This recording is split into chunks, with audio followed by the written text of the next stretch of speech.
firewood wall, roughly 2 years. Composting toilet. Ooh, this right here, sweet little thing. It's like a dump truck. Got this handle, you hold this handle and then you can raise it up to dump it. And these front wheels scoot back, you know, so you can do like a vertical dump on it. Gorilla cart. Some Lowe's.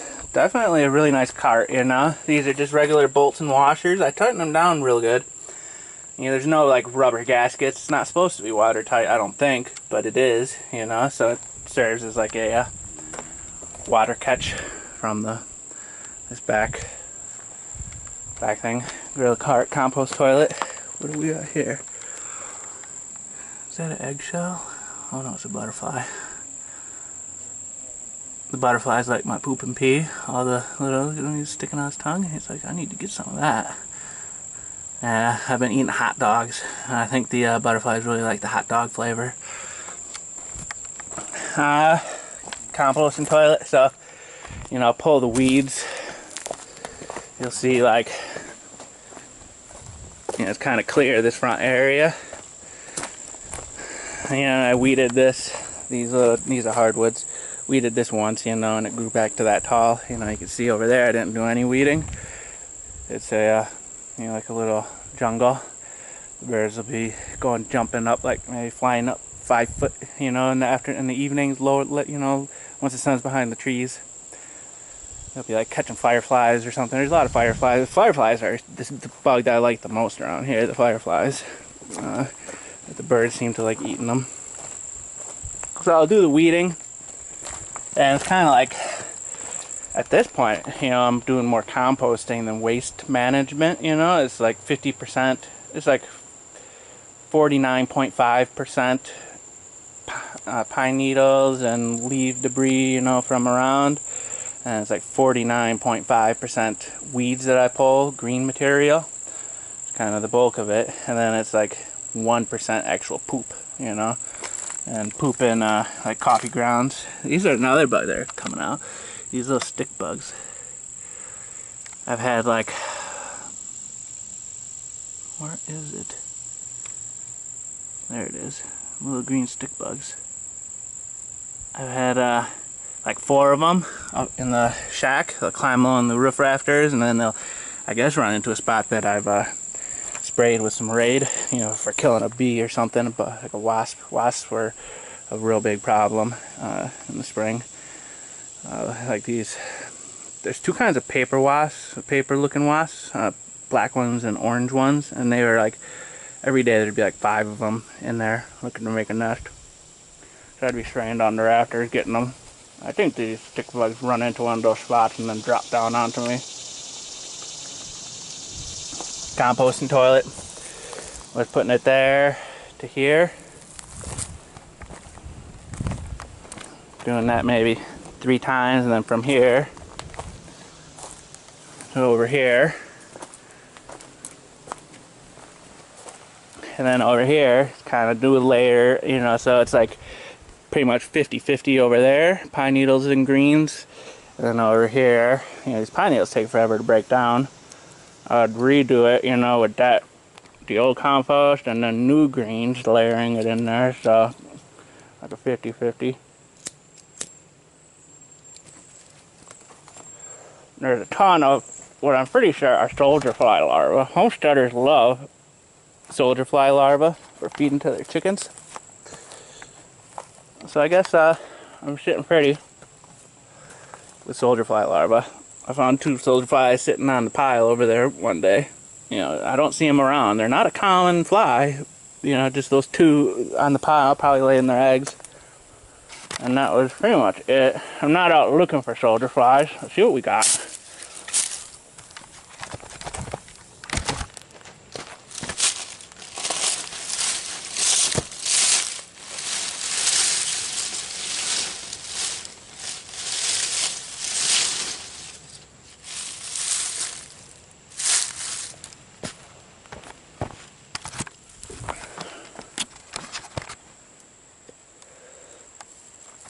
It's out of focus now. is breaking down good. It's a nice dark material. So for our fruits, you know, like fruit trees and tomatoes, you want a lot of calcium. So all the eggshells would be good for all these fruit trees I'm going to be doing. Let's see what we got. Here's like a, where are we? Oh, shoulder fly larva. Come on, little guy. Let's see what we got. You know, there's maybe another 5, 10. At night I'll come out here, pee on this one. You know, during the day I pee on the little one. And then at night I pee on this one. And you pee on it, and it just looks like this. Nothing. And you pee on it, and you see these soldier fly larvae just doing all kinds of stuff. It's like, wow, that thing's alive with them. It's breaking down good though. One of these days, flip this one, you know, turn it more. That'll speed up the breakdown composting, get more oxygen in there. But it's doing pretty good, you know. So the composting, you know, the composted toilet's more like composting. You know, this would be eventually next year, probably. Put these on the fruit trees, you know, dress these beds with like a 1/2 inch of it. Any new beds I do, give them some more. Get some, zoom out. Got some rainwaters going on. There's a big rainwater. I don't know, 50, 60 gallons maybe. It's kind of a cheap construction though. Dragging it up the hill, the wheel broke and it got a hole scraped in the bottom. Got the windows open. It's very nice for the breeze. Firewoods. Not much has changed. Ladder. You know, another, you know, this is about, that was a 250-foot roll of wire going from the well to that junction box. It was like a whole 250-foot roll of wire, you know, up, around, and over. So that's like, you know, a 100-foot roll. I just took 3 of those and just a little bit off of that one. And there's where like the well comes out. I had to run it up to the thing. Let's see, solar panels, 4 100 watt panels. I want to say that is maybe some 6 gauge I use. I can't remember. 6 gauge copper running into the battery bank.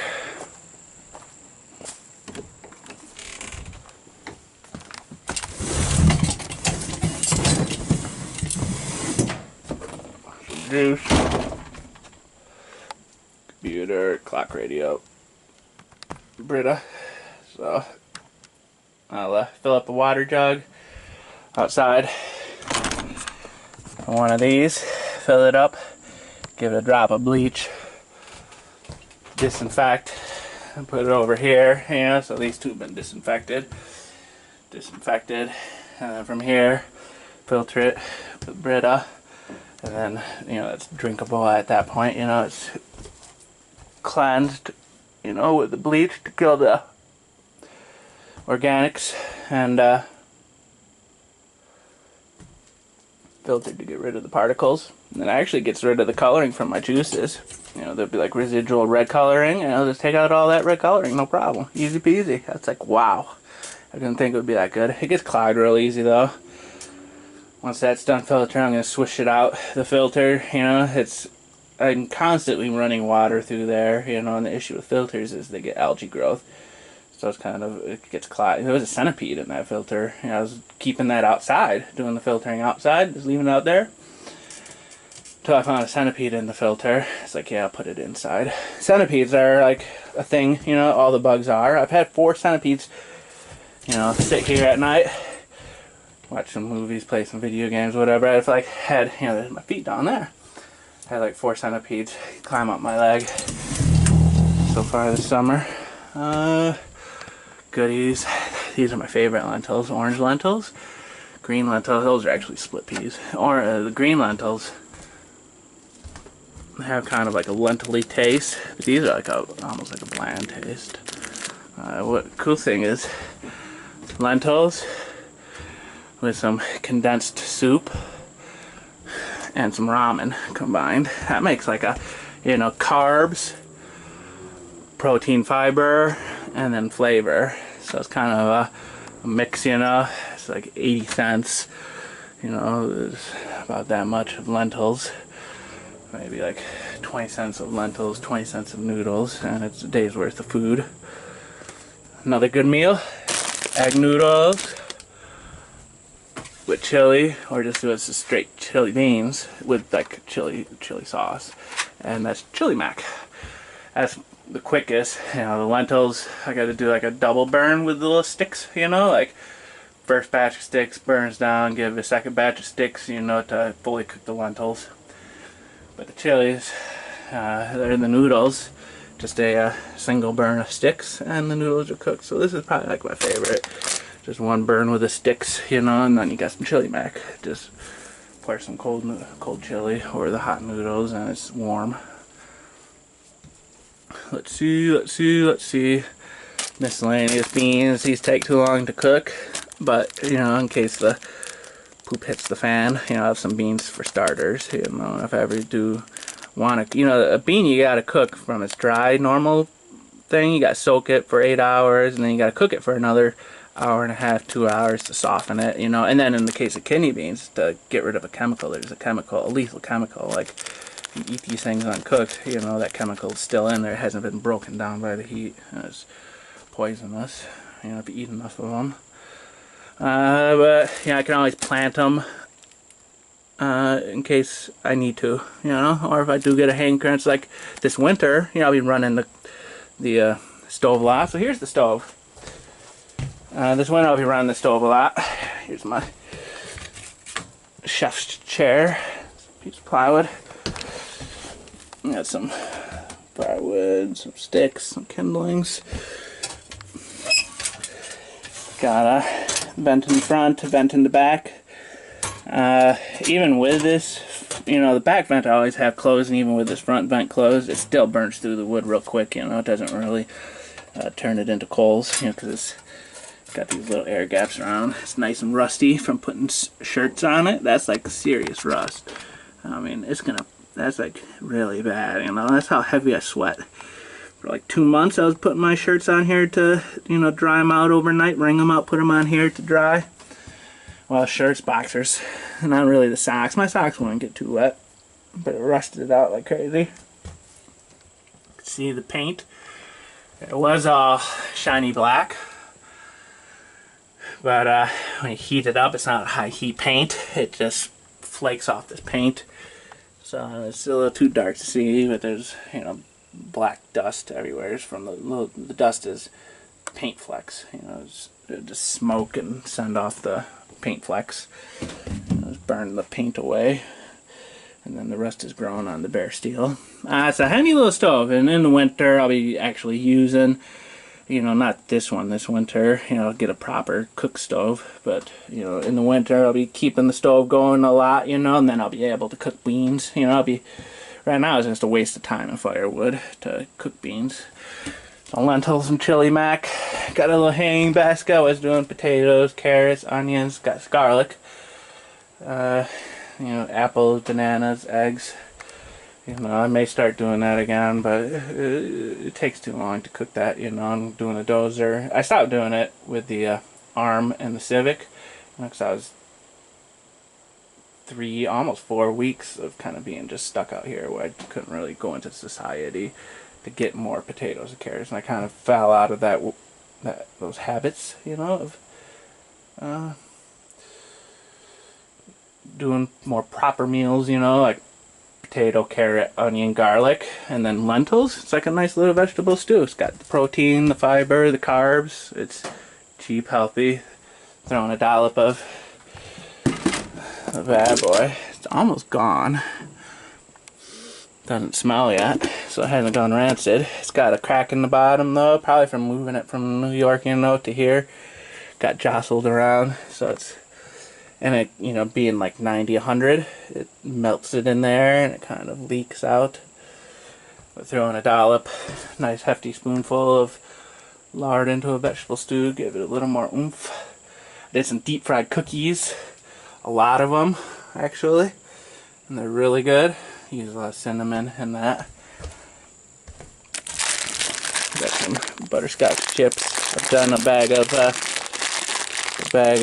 like semi-sweet marshmallows and a bag of milk chocolate marshmallows. I'm gonna do some butterscotch marshmallows next.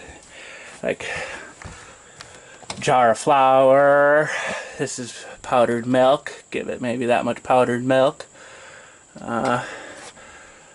You know, this is maybe that much right there. It's probably about a cup of sugar. What do we got? 2 teaspoons baking powder. Half a bag of morsels. Got some oatmeal in the back. Give it like a cup of oatmeal. That's like 2.5 cups of flour. 2.5 cups of flour, cup of oatmeal, cup of sugar, some morsels, a bunch of cinnamon, and that makes like some good cookies. Some pumpkin pie spice sometimes, or I got this down here for my coffee. So I like pumpkin lattes all year round. It's really good. Got some more pickles. That's my 3rd jar of pickles. Pickles are really good. Some spray anti-itch. So, you know, I got a couple little bumps there. Kind of see that bump. That's standing out really good because of the sun and the lighting.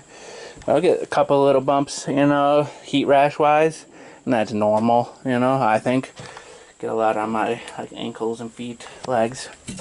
But then I was just, you know, my forearms were just one giant blister pretty much. Just seeping out blister fluid, you know, and the blister fluid smelled like raw eggs. And after that I stopped eating eggs. You know, I was eating a lot of eggs. I haven't eaten any eggs since then. You know, kind of, you know, it's just dripping all over the place. You know, it's wiping it off. It's nice having linoleum. You can wipe your blister juices off. But here's, you know, like drips of blister fluid, you know. I have chair out here, you know, like your arms are one big blister, so you can't put your arms on here. So you got your arms over here, holding them above your head to help drain them because they're so swollen. And it's like, from time, you know, most of it's dripping onto the floor and splashing around, but you get some drips.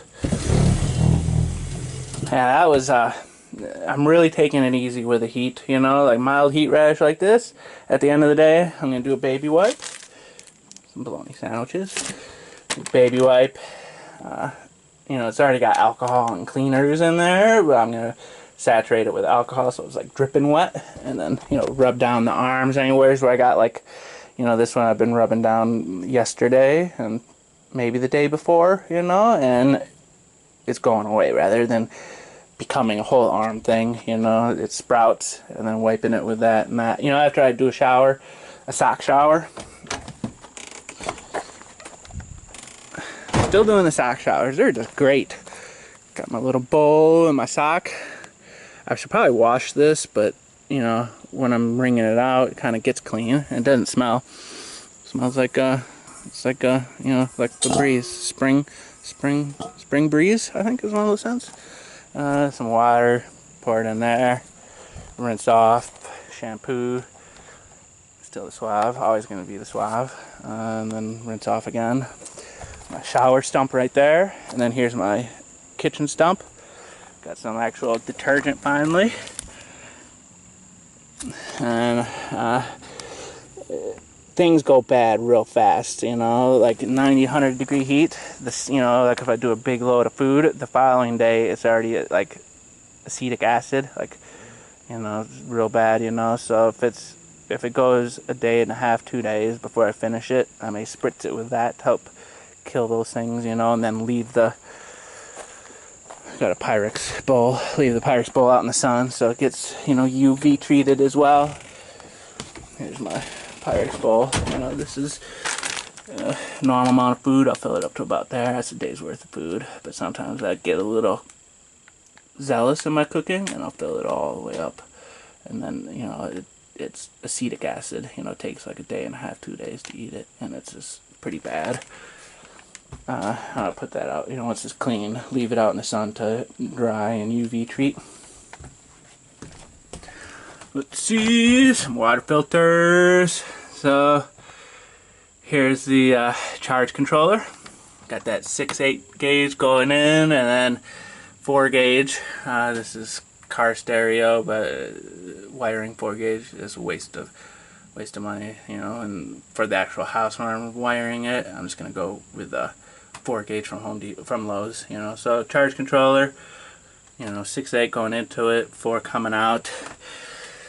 It's DC, you know, and you want it. The thicker the gauge DC, the less loss of power that you get. You know, the shorter the distance, the thicker the gauge, the better. You know, and your solar panels, they're like tiny little 8 gauge maybe, and these are 6 gauge. Maybe it's 8 gauge on the 10 gauge or 8 gauge on the panels themselves, and I got it going into this, which is like 6 gauge or 8 gauge. So it's bigger than the panels, you know, but 4 gauge is so expensive, you don't want to be doing long runs with it. Kind of take that. But anyways, 4 gauge into the batteries. Got 3. Wow, I was thinking I had 4 100 amp hour batteries. I got 3. Oh yeah, well, I did say 3, didn't I? Yeah, it was 3. For some reason, you know, I forgot how many I ordered, and I was just thinking I had 4. Well, anyways, I got 3. And then from the, I got to run it in series, I think, you know, red, you know, positive to positive to positive, negative to negative to negative, you know, coming in from the thing, you know, over there, from the charge controller, and then run into this end, and then on this end going up into the inverter, 1500 watt inverter. Power comes in the DC out into the AC. I was going to do the breaker panel right here, but there's no way to do a hard wire with this one. It's just got 2 outlets, and that's it. So, you know, I got, this is kind of like my breakers, a lighting breaker. You know, just pull this out. This is for my lighting circuit. Switch.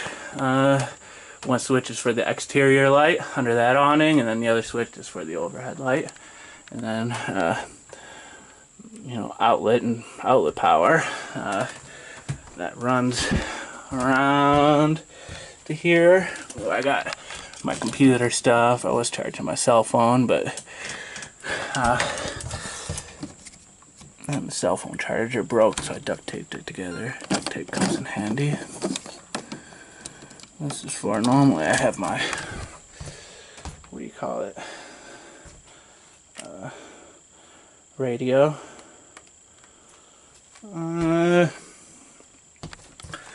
Also from there, goes outside.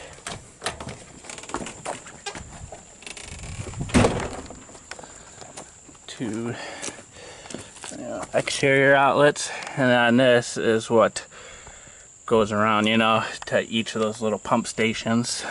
You know, I could shut it off if I wanted to, you know, at each one of these. Turn them off, you know, so now there's no power going to the other ones.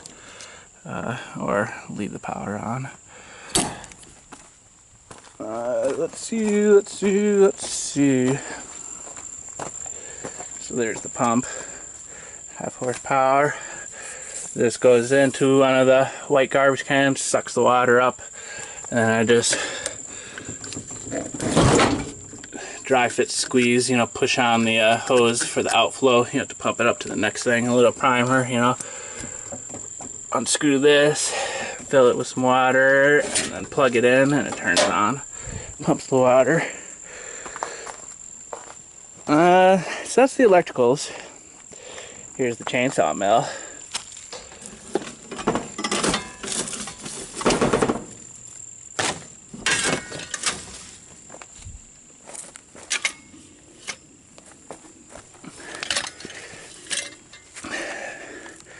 Slip the end of the tip of the chainsaw on this side, tighten this up to clamp it, and here, and this, you slide forward to however far, you know. Here's where the handle of the chainsaw is. You slip it through here and then tighten it, and then, you know, you adjust that to the tail end of it. And you Got these bolts. You can raise and lower these guides. So on your piece of lumber, you throw on, like, I'm going to use 2x6s probably for your guide, you know, and then this runs along the top of the 2x6. And then, you know, depending on your depth, it'll make that first cut, you know, and then you take off your 2x6s, whatever, and this just runs right on the flat wood. You know, that first cut makes a flat surface, you know, the 2x or whatever piece of metal is the flat surface that this would run on. And then you're just running that on the wood itself. Yeah, so I got it if I need it.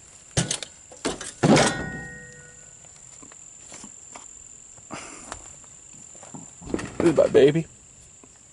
Pry bar. It's got normal edge, you know, and then a tight angle edge and a wide angle edge. And here's like a big breaker bar. And you would think, you know, all your like breaker bar things are iron. They bend pretty easy, you know, but this is steel. This thing just does not bend. I mean, it does bend, but I mean, I could put all of my force on this and it doesn't bend. I mean, no permanent bending, you know. So that's a great bar. I love that bar. Maddox or pickaxe or whatever. Great for doing this stuff, you know. Kind of, you know, this is just a little bit of a sloped hill, so graded it out level. So I see all that gravel. I didn't put gravel down. That's just how gravelly the soil is, you know. The little bit of soil been washed away, kind of settled, you know, leaving the gravel. And the top dirts, you know, I've piled up, you know, this bed right here, that long bed right there, that bed right there, piled up dirt that I've kind of scraped up from along the edges. And the Maddox is good for that, scraping it. So that's pretty much it. I'll be doing the dozer here in a little bit. It's being rented right now, but this week, you know, I gotta go back out there Thursday to actually turn over the Civic to the car dealership. You know, it's parked over there because it, you know, it can only drive a couple miles before it breaks down. It has to sit, you know, so it's just over there. I didn't have the title on me at the time, so, you know, I brought over the title, but they couldn't do the you know, they're giving me $100 for the Civic. They didn't have anyone there that could do the check on yesterday. So Thursday I'm scheduled for like a servicing from them. They didn't get around to doing a servicing on it, oil change and fluid checks and all that, you know, so they're going to do that Thursday. So I may sign up for the dozer on Thursday and just haul logs before then, or maybe sign up for the dozer sooner. Anyways, yeah, that's pretty much it. Got the driveway going up and coming this way, bulldozing this down, you know, maybe 3 feet. The driveway, you know, 3 to 6 foot down on the high end and piling it on the low end. Just scraping this off, maybe 3 feet or so, this whole top end. And the house area, it will be major, you know. I think 6 feet down, 6 feet up, maybe 8 feet down, 8 feet up, you know, somewhere in that range is what it'll work out to being, you know. So a lot of grading on that house area. And see how far 120 hours gets me. Maybe do some more. Yeah, that's it.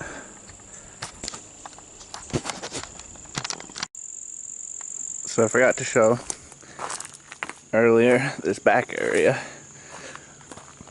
We got some fencing and then some wire for vines. This is a trumpet vine.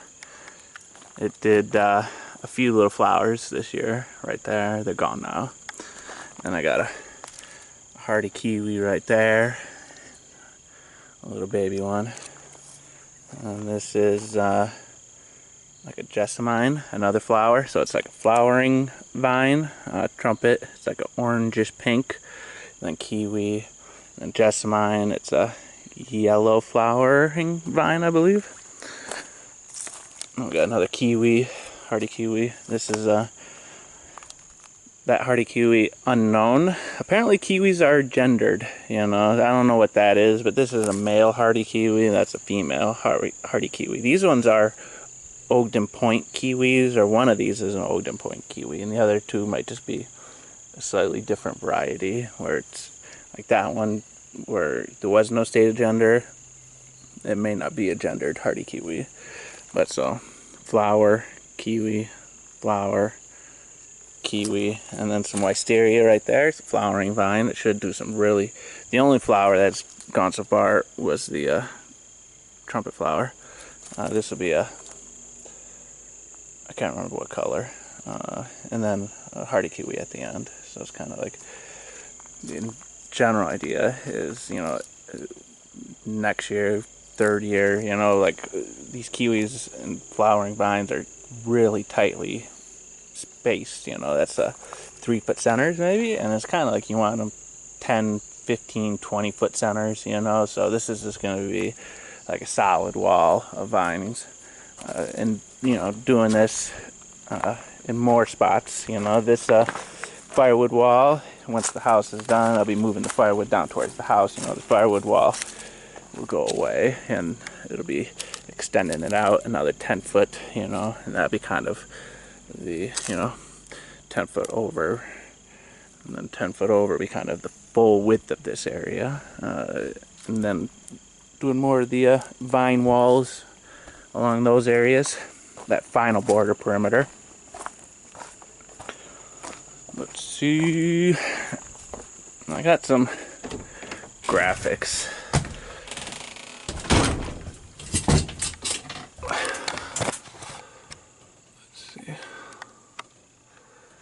This is the general plan right now for the spot.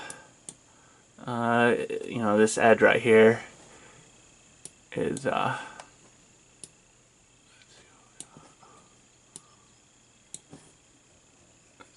this is 556 roughly, you know, by my guesstimate. I haven't measured it. This one 1,026 foot. Here's the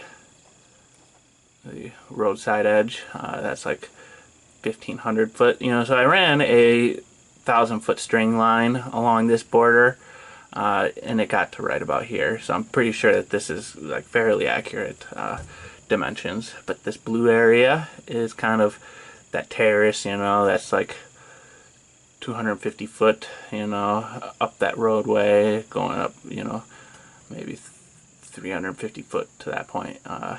So this will be kind of leveled out, bringing it over on the other side of that roadway, the driveway. You know, here's the driveway going up, driveway going over, pump house, and then over to the main house.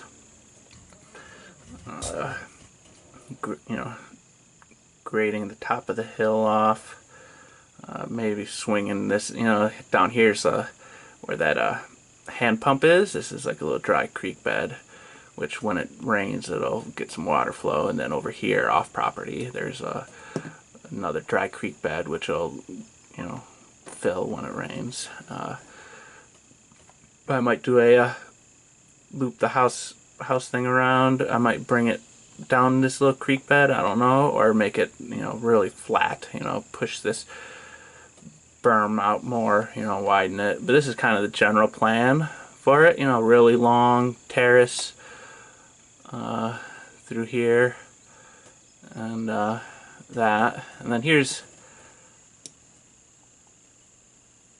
the garden area. Let's see what we got. So that left hand, Madame Galen trumpet vine, hardy kiwi, and then a Carolina jessamine, hardy kiwi, Chinese wisteria. So it's a purple, so it's like a salmon, yellow, and then purple flowers, flowering vines.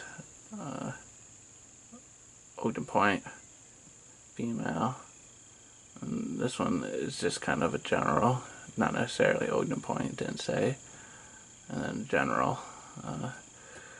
We got the pink lemonade, the Jersey, the Chicago fig, goji's, pink lemonade, some raspberries, and the fig, or pawpaw, the poopy place,